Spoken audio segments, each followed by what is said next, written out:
The overall goal of this procedure is to perform patch clamp recordings of up to 12 cells in whole cell mode.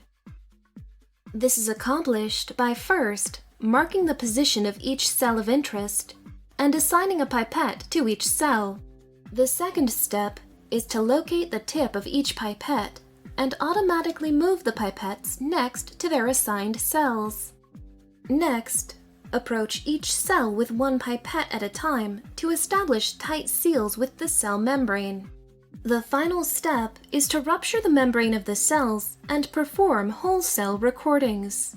Ultimately, computer-assisted multi-electrode patch clamp recording is used to show the network properties of small neuronal circuits with high resolution.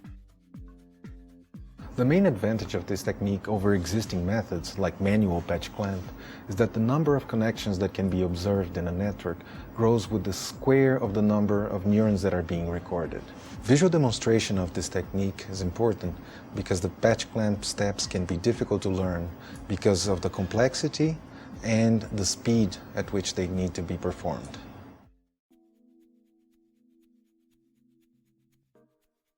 Begin this procedure by placing a brain slice with the region of interest in the center of the microscope's displacement range.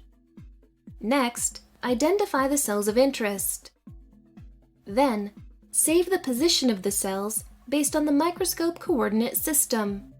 The graphical interface will display the selected cells, as well as the micropipettes for a global overview, and software will add a marker on the cell position that will be overlaid on the images.